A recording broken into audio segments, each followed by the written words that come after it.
भंडारा जिले के बेला ग्राम पंचायत ने देश का पहला special carbon neutral national panchayat award 2024 पाकर इतिहास रच दिया है। यह सम्मान राष्ट्रपति द्रौपदी मुर्मू ने प्रदान किया। ग्राम पंचायत की सरपंच शारदा गायथने ने बेला गांव को कार्बन न्यूट्रल गांव बनाने के लिए की गई पहल के बारे में बताया। उन्होंने कहा, किसी गाँव के विकास का मतलब सिर्फ सड़कें और नालियाँ विकसित करना नहीं है, स्वास्थ्य, पर्यावरण और सामाजिक जागरूकता भी महत्वपूर्ण है। गाँव में बढ़ती प्रदूषण की समस्या को ध्यान में रखते हुए ग्राम पंचायत ने कार्बन न्यूट्रल कमेटी का गठन किया। वड और पीपल जैसे अधिक ऑक्सीजन देने वाले पौधे बड़ी संख्या में लगाए गए। साथ ही विभिन्न स्थानों पर ग्राम सभाएं आयोजित कर पर्यावरण संरक्षण के प्रति जागरूकता पैदा की गई। इस कार्य में बेला ग्राम पंचायत के सरपंच, उप सरपंच, सचिव, सभी सदस्य एवं स्टाफ सभी का योगदान रहता है। अवार्ड्स में हुई 2.5 करोड़ की कमाई ग्राम पंचायत को इस वर्ष विभिन्न गतिविधियों से 2.5 करोड़ से अधिक की पुरस्कार राशि प्राप्त हुई है। उनके इस उल्लेखनीय कार्य के लिए जिला भर में उनकी सराहना हो रही है। यह विशेष कार्य अन्य ग्राम पंचायत के लिए रोल मॉडल बनेगा। बेला ग्राम पंचायत द्वारा की गई इस पर्यावरणीय पहल ने देश भर में अन्य ग्राम पंचायतों के लिए एक मॉडल स्थापित किया है। थोडं जोराने बोलाल। हा तुम्हाला जो अवॉर्ड मिळालेला आहे याबद्दल काही सांगा। हा जो आता आम्हाला राष्ट्रीय पंचायत पुरस्कार, विशेष कार्बन न्यूट्रल पुरस्कार जो आम्हाला प्राप्त झालेला आहे, सन्माननीय आपल्या देशाच्या राष्ट्रपती माननीय द्रौपदीजी मुर्मू मॅडम यांच्या हस्ते आम्हाला प्राप्त झालं।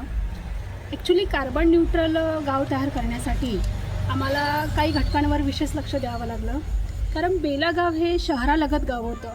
त्यामुळे बेला गावाचा जो कार्बनचं प्रमाण जो आहे अतिरिक्त मोठ्या प्रमाणामध्ये वाढत चाललेलं होतं।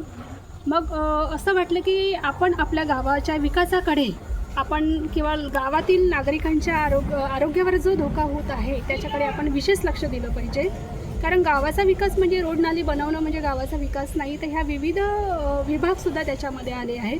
त्यामुळे आम्ही आमच्या गावातील कार्बन कमी करण्यासाठी एक कार्बन न्यूट्रल समितीची स्थापना केली आणि वेगवेगळ्या ग्रामसभेच्या माध्यमामधनं विशेष ग्रामसभा घेऊन त्याचे महत्त्व आम्ही जनतेपर्यंत पोहोचवण्याचा प्रयत्न केलं आणि हवेमधील असलेलं कार्बनचं प्रमाण कमी करण्यासाठी तर विशेषतः आम्ही आमच्या गावामध्ये वृक्ष लागवड जास्तीत जास्त मोठ्या प्रमाणामध्ये वडाचे वृक्ष असेल, पिंपळाचे वृक्ष असेल, आपले लिंबाचे वृक्ष असेल, म्हणजे ज्या अंतर्गत ऑक्सिजनचं प्रमाण जास्तीत जास्त वाढू शकते। कार्बन डायऑक्साईड, हवेतला कार्बन डायऑक्साईड हा शोषून घेण्याचं काम जे वृक्ष करतात त्याची लागवड आम्ही खूप मोठ्या प्रमाणामध्ये केली आणि खऱ्या अर्थानं जर गावामध्ये जनजागृती करायची असेल तर आम्ही जनजागृती मोहीम हातात घेत असताना वेगवेगळ्या स्ट्रॅटेजीचा पण वापर केला। म्हणजे वाणाच्या स्वरूपामध्ये असेल तर एखादं भांडं देण्यापेक्षा आम्ही झाड त्यांना वाणाच्या स्वरूपामध्ये आम्ही डोनेट केलं। असंच नाही तर प्रत्येक कुटुंबाला आम्ही 10 झाडेसुद्धा आम्ही डोनेट केले, म्हणजे त्यांचं पालकत्वच आम्ही त्यांना दिलं आणि पालकत्व देऊन त्यांना हे जतवलं की ही जबाबदारी तुमची, तुमच्याच नावाने हे आम्ही झाड देत आहोत, याची संगोपनाची जबाबदारी तुमची। त्यामुळे गावकऱ्यांनीसुद्धा हिरिरीने याच्यामध्ये पालकत्व स्वीकारलं आणि जेवढी वृक्ष लागवड आमच्या गावामध्ये हवी होती, म्हणजे कार्बन डायऑक्साईड शोषून घेणारे 90,000च्या वरती वृक्ष लागवड आम्ही आमच्या गावामध्ये केली।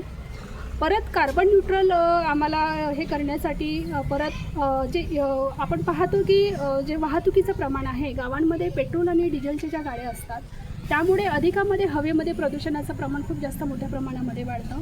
मग हे कमी कसं करायचं परत, तर मग ई-व्हेकलचा वापर जास्तीत जास्त मोठ्या प्रमाणामध्ये गावामध्ये कसं वाढवलं जाईल, त्याची जनजागृती मोहीम कशी करता येईल या माध्यमामधनं आम्ही पथनाट्याचं माध्यम असेल, ग्रामसभेचं माध्यम असेल, विद्यार्थ्यांच्या शाळेच्या माध्यमामधून आम्ही गावामध्ये जनजागृती पसरवली आणि खऱ्या अर्थाने सुरुवातच आम्ही आमच्या पंचायतीपासून केलं। आमच्याकडे 5 ई-व्हेकलच्या गाड्या सार्वजनिक स्वरूपाच्या आहेत। इवन गावामध्ये 200च्या वर 2 व्हीलर्स असेल, 4 व्हीलर्स असेल, 3 चाकी सायकल असेल, ह्यासुद्धा ई-व्हेकलच्या वापरामध्ये बऱ्याच मोठ्या प्रमाणामध्ये झालेलं आहे आणि दिवसेंदिवस आमच्या गावामध्ये पेट्रोल डिझेलच्या गाड्या कमी होण्याची संख्या ही कमी होत आहे आणि ई-व्हेकलची संख्या ही वाढत चाललेली आहे। यामार्फत काय झालं की जो धुळीचं प्रमाण हवेमध्ये जात होता त्यामार्फत जो प्रदूषण वाढत होतं तर प्रदूषण कमी होण्यास मदत झाली आणि कार्बनचे प्रमाण कमी झाले आणि ऑक्सिजनची लेवल ही वाढायला सुरुवात झाली। तिसऱ्या टप्प्याचा परत विचार करायचा म्हटलं तर परत डोक्यामध्ये आला की गावांमध्ये जी घाण पसरलेली असते, अस्वच्छता राहते, त्याच्यामुळे सुद्धा हवेचं खूप मोठ्या प्रमाणामध्ये प्रदूषण होतं आहे.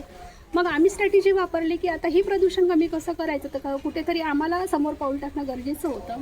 मग परत आम्ही काय केलं की वाहनाच्या स्वरूपामध्ये आम्ही प्रत्येक कुटुंबाला 2 डस्टबिन आम्ही प्रोव्हाइड केल्या, एक ओला कचरा आणि दुसरं सुका कचरा. या माध्यमामधून काय झालं की ग्रामपंचायतीने ते प्रोव्हाइड केलं असल्यामुळे त्यांना सवय लागली की ओला कचऱ्याच्या डस्टबिनमध्ये ओला कचराच घालायचा आणि सुक्या कचऱ्याच्या डस्टबिनमध्ये सुका कचराच घालायचा. मग ठीक आहे, आपण जरी डस्टबिन प्रोव्हाइड केल्या, पण या कचऱ्याची विल्हेवाट लावायची कशी? त्यामुळे प्रत्येक वार्डामध्ये आमचा ई-व्हेकल ट्रिसायकलवाला आमच्या रोज सकाळला कचरा गोळा करण्याकरिता जातो आणि घरातूनच कचऱ्याचं वर्गीकरण करण्याचं काम आमच्या गावामध्ये होते. त्यामुळे काय झालं की जो इतरस्त कचरा पसरलेला दिसायचा, तो इतरस्त कचरा टाकणे हा खूप कमी झाला आणि लोकांचं आरोग्य, कारण त्यामधून त्या कचऱ्याच्या माध्यमामधून जे प्रदूषण व्हायचं ते कमी व्हायला मदत झाली आणि लोकांचं आरोग्य नीटनेटके राहण्यास मदत झाली आणि त्यामुळे हवेमध्ये जो काही रोगराईचं प्रमाण आहे ना वाढत चाललेलं होतं, तो पण प्रमाण आमच्या गावांमध्ये कमी झाला. अशा विविध माध्यमांचा वापर करून, म्हणजे सोलर असेल, कारण आमच्या इथे आमच्या जेवढ्याही शासकीय इमारतीज आहेत ह्या सगळ्या सोलर युक्त आहेत. इव्हनली शासकीय इमारतीच नाही तर वैयक्तिकरित्यासुद्धा खूप मोठ्या प्रमाणामध्ये आम्ही जनजागृती केलेली आहे आणि मोठ्या प्रमाणामध्ये वैयक्तिक स्वरूपाचे सुद्धा म्हणजे सोलरचा वापर खूप मोठ्या प्रमाणामध्ये होतो आहे. म्हणजे अशा विविध माध्यमांचा आम्ही वापर केला आहे आणि विविध माध्यमांचा वापर करून आमचं गाव हे कार्बन युक्त आम्ही गाव केलं आणि ऑक्सिजन लेवल वाढवलं. राज्य लेवलवर तुम्हाला पारितोषिक मिळेल अशी कल्पना होती आणि मिळाल्यानंतरचा तुमचा आनंद काय सर्वांचा? ॲक्च्युली सर, म्हणजे पारितोषिक मिळावं म्हणून आम्ही हे काम नाही केलं. ॲक्च्युली आमचं कर्तव्य म्हणून, कारण जनतेने आम्हाला निवडून दिलेलं होतं, त्यामुळे आमची भूमिका आमच्या गावाचं आरोग्य नीटनेटकं राहावं हे पहिलं आमचं कर्तव्य होतं. म्हणून कर्तव्यदक्ष म्हणून आम्ही म्हणजे पुढं पाऊल टाकलं. ॲक्च्युली स्पर्धेमध्ये पार्टिसिपेट करणं किंवा पारितोषिक मिळणं म्हणून आम्ही करतोय हा आमचा उद्देश नव्हता. पण काम करता करता काय झालं, कारण या सगळ्या गोष्टीला आम्ही 2 वर्ष झालेले होते, आम्ही या सगळ्या कार्याला लागलेलो होतं. त्यामुळे काम करता करता करता करता असं झालं की अशा स्पर्धा आम्हाला माहिती व्हायला लागल्या. परत असं डोक्यात आलं की गावाचा जर विकास करायचा असेल तर आपण सामान्य फंडाच्या बेसिकवर आपण गावाचा विकास करू शकत नाही, तर त्याच्यासाठी पण अदर फंडाची सुद्धा जोड द्यावी लागते. मग आपल्याला जर गावात पैसा उभा करायचा असेल तर त्याच्या मागे न धावता जर आपण आपल्या गावाच्या आपल्या टीमच्या माध्यमामधून जर आपण अधिक स्पर्धेमध्ये जर उतरलं तर नक्कीच आपण आपल्या गावामध्ये अधिक फंडिंग आपण खिचून आणू शकतो आणि त्यामार्फत आपण आपल्या गावाची अधिक कामं करू शकतो.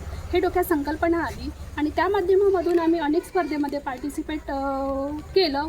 प्रयत्न करायचं, यश येणं की अपयश येणं हा 2 भाग असतो, पण प्रयत्न करायचं असं आमच्या डोक्यात आलं आणि आम्ही याच्या आधी पण अनेक स्पर्धेमध्ये पार्टिसिपेट केलं. त्याच्यामध्ये संत गाडगेबाबा असेल, स्मार्टग्राम असेल किंवा माझी वसुंधरा असेल आणि आता हे कार्बन न्यूट्रल असेल, अशा अनेक स्पर्धांमध्ये आम्ही पार्टिसिपेट करत गेलो आणि त्याच्यामध्ये आम्हाला यश पण प्राप्त होत गेलं. आत्तापर्यंत साधारणतः या आर्थिक वर्षामध्ये आम्हाला 2.5 करोडच्या जवळपास आम्हाला पारितोषिक झाले होते. ते सर्वतोपरी प्रस्ताव आपण तयार करून राज्य शासनामार्फत आपण केंद्र शासनाला पाठवले. त्यामध्ये अनेक कॅटेगरीज होत्या, त्याच्यामध्ये 9 थीम आणि 5 विशेष पुरस्कार होते. त्यामध्ये आम्हाला कार्बन न्यूट्रल विशेष पंचायत पुरस्कार म्हणून आम्हाला 2024चा मिळालेला आहे. आम्ही देशातून प्रथम आलेले आहोत. ह्यासाठी जे काही शासनाने ठरवून दिलेले निकष होते त्या निकषाच्या आधारे आम्ही मागील 2 वर्षापासून आम्ही कार्य करत आहोत आणि